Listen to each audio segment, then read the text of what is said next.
આદિ તું સિયા ગભરાઈશ નહીં. આદિ તું અહીંયા શું કામ આવ્યો ખરે? મમ્મી જોઈ જશે, પ્રોબ્લેમ થશે. કોઈ નહીં જોઈ જાય. તું મારી વાત સમજવાની કોશિશ કર. તું અહીંયાથી જતો રહે. બિલકુલ ડર નહીં. તું પહેલા વાત સાંભળ મારી. તને મળવા માટે આવ્યો છું. ફોન ક્યાં છે તારો? કેટલા દિવસથી ફોન બંધ આવે છે. તું બહાર નથી આવતી.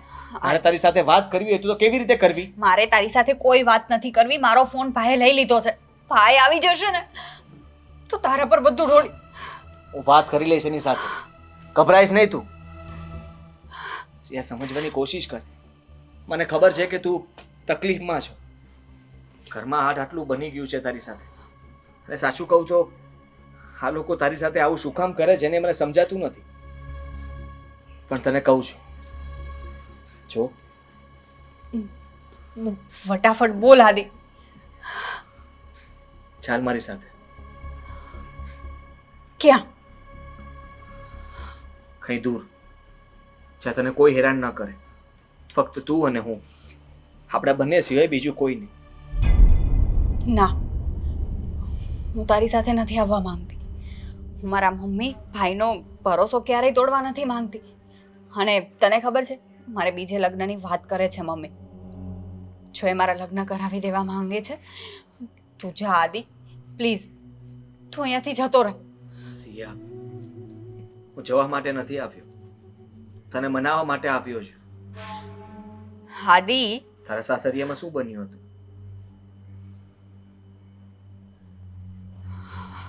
જો તારા ઘરના સભ્યોને બધાને તે સાચી હકીકત કહી છે કે નહીં? એ લોકોએ કોઈ દિવસ મારું માન્યું છે તો હવે મારું સાંભળે. માનવાની વાત તો દૂર, સાંભળવા પણ નથી તૈયાર. એકવાર કહીને તો જોઈએ લોકોને કે થયું હતું શું. તું ત્યાંથી શું કામ આવી ગઈ? તેને ડિવોર્સ શું કામ આપ્યા? કહીશ તો ખબર પડશે ને.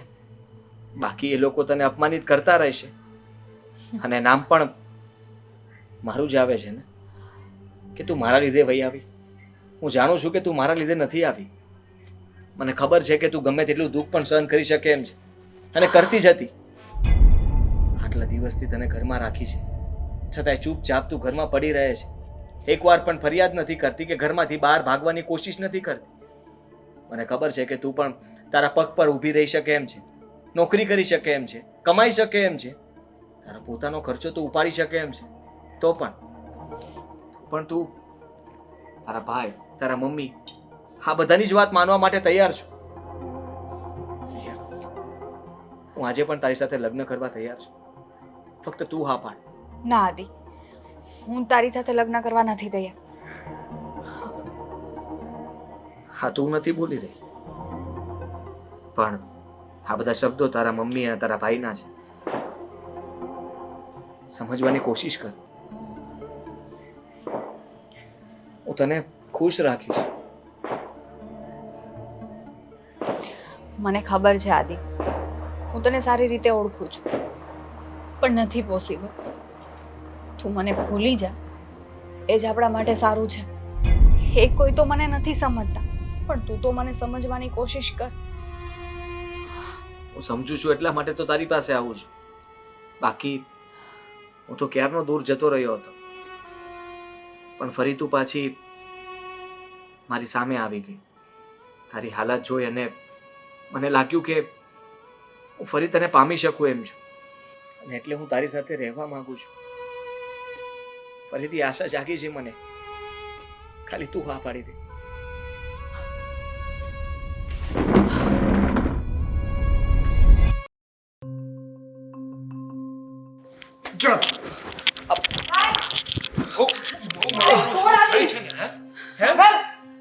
આ શું કરે છે?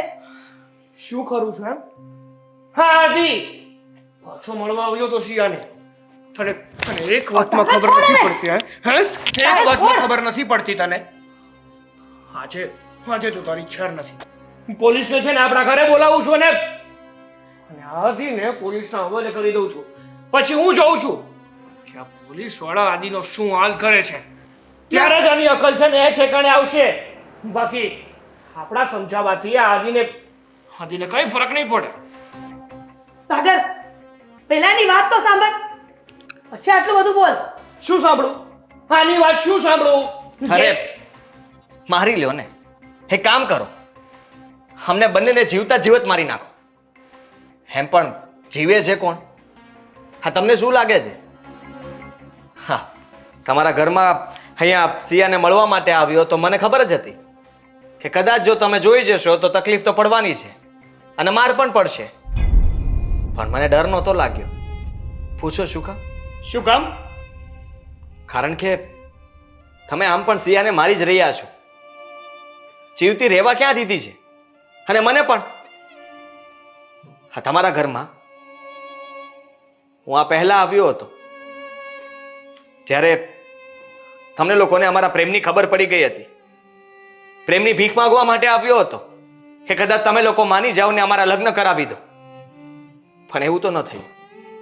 ત્યારે પણ તમે લોકોએ મારું અપમાન કરીને મને ઘરની બહાર કાઢી મૂક્યો હતો. અને આજે પણ કદાચ તમે મને અપમાનિત કરીને જેલમાં નાખીને ઘરની બહાર કાઢી મૂકશો. પણ ક્યારેય વિચાર્યું છે કે તમે આવું શું કામ કરો છો? શું વાંક છે અમારો? કહો ને, શું વાંક છે તારી બહેનનો? કારણ કે તમે લોકોએ પ્રેમ કર્યો છે. અને રહી વાત બીજી, તો તારી છે ને કોઈ ઓકાત નથી કે તું મારી બેનને પ્રેમ કરે. સમજ્યો? ભાઈ, પ્રેમ કરવો કોઈ ગુનો છે? માનું છું કે મેં પ્રેમ કર્યો છે, પણ તમારા લોકોથી છુપાઈને નથી કર્યો. મેં મારા લગ્ન પહેલા તમને બધી વાત કરી હતી કે નહીં? હું તારું તો હું ભાગીને પણ લગ્ન કરી શકતી હતી, પણ ના, મેં એવું પગલું નથી ભર્યું. કેમ કે હું તમારા લોકોનો વિશ્વાસ તોડવા નહોતી માંગતી. એટલે મેં ઘરે વાત કરી અને તમને ખબર પડતા જ જબરદસ્તીથી મારા લગ્ન કરાવી દીધા. ચાલો, માન્યું કે મેં લગ્ન કરી પણ લીધા અને હું તો ત્યાં રહેવા જ માંગતી હતી. પણ ભાઈ, હું ત્યાં એક દિવસ સહન કરીને રોઈને કાઢતી હતી. મેં ઘણીવાર તમને લોકોને કહેવાની પણ કોશિશ કરી, પણ તમે કોઈ એકવાર પણ મારું સાંભળ્યું? મારાથી સહન થયું ત્યાં સુધી મેં સહન કર્યું. છેલ્લે જઈ મને મારવા પર આવી ગયો. મારવા પર નહીં, મારી નાખવા પર. તો પણ હું મરવા પણ તૈયાર થઈ ગઈ હતી. હું અહીંયા પાછી આવવા નહોતી માંગતી. મને જઈના મમ્મી પપ્પાએ કહ્યું કે તું તારો જીવ બચાવી લે અને આમને ડિવોર્સ આપીને તારા ઘરે ચાલી જા. એમણે મને સમજી. એ પારકા હતા તો પણ મને સમજી. અને તમે લોકો તો મારા પોતાના છો, તો પણ એકવાર મને સમજવાની કોશિશ કરી નહીં ને? એક કામ કરો, તમે હવે મને મારી જ નાખો એટલે વાત પૂરી. ના સિયા, પણ તારા સાસરામાં આટલું બધું થઈ ગયું તો પણ અમને જાણ ન કરે? ક્યાંથી કરે? તમે કોઈ દિવસ જાણવાની કોશિશ કરી હતી કે એના સાસરિયામાં કેમ ચાલે છે? હા, ભાઈ બનીને તું બેનનું આટલું પણ ધ્યાન ન રાખી શક્યો? હા, ધ્યાન રાખ્યું તે. અમે બંનેએ પ્રેમ કર્યો તો એનું ધ્યાન રાખ્યું. તને ન ગમ્યું એટલે જુદા કરી દીધા, એનું ધ્યાન રાખ્યું.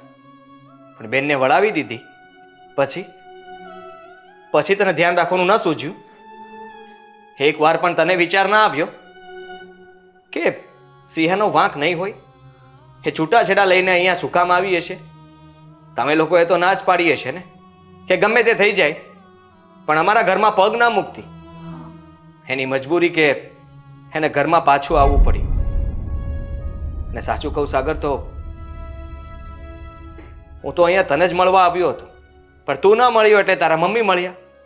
તારા મમ્મી સાથે વાત કરી. છેલ્લા કેટલા દિવસથી તમે એની પાસેથી ફોન લઈ લીધો છે, બહાર નથી આવવા દેતા, ઘરમાં પૂરીને રાખો છો.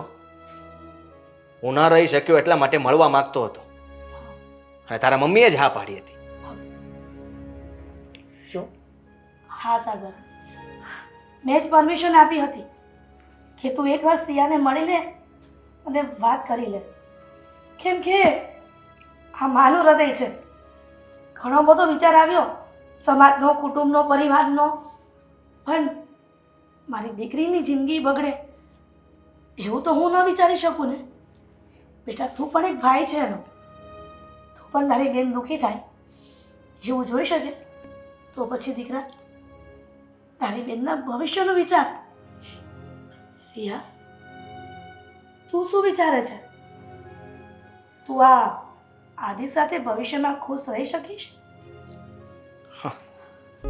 મેં તો એને 5 વાર પૂછી લીધું, જેટલી વાર મળ્યું એટલી વાર કહ્યું છે, પણ એને કોઈ દિવસ હાર નથી પાડી.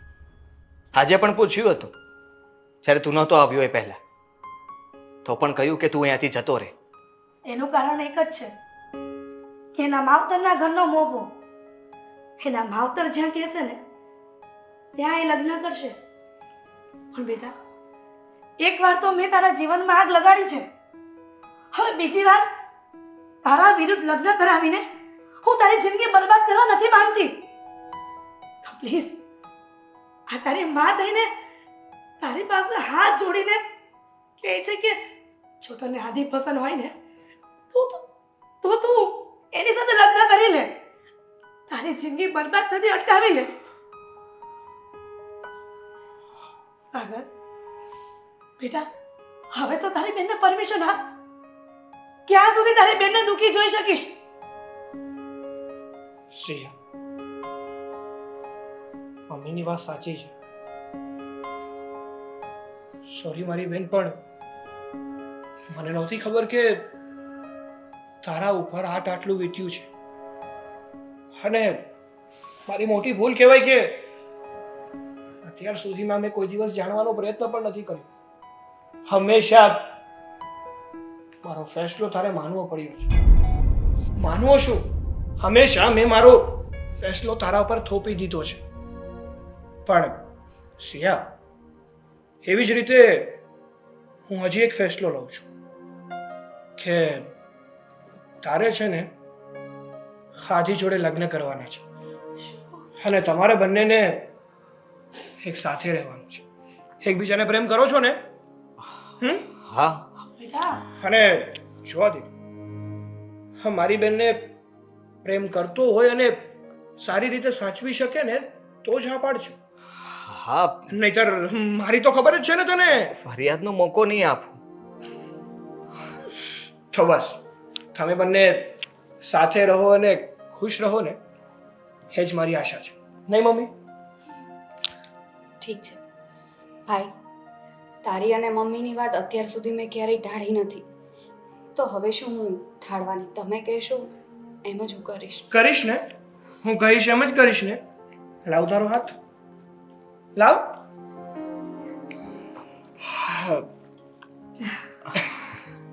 હવે મારી બેન આજથી તારી થઈ અને સંભાળવાની છે. પણ તું એનો સુંદર વીરા થઈ ગયો ને.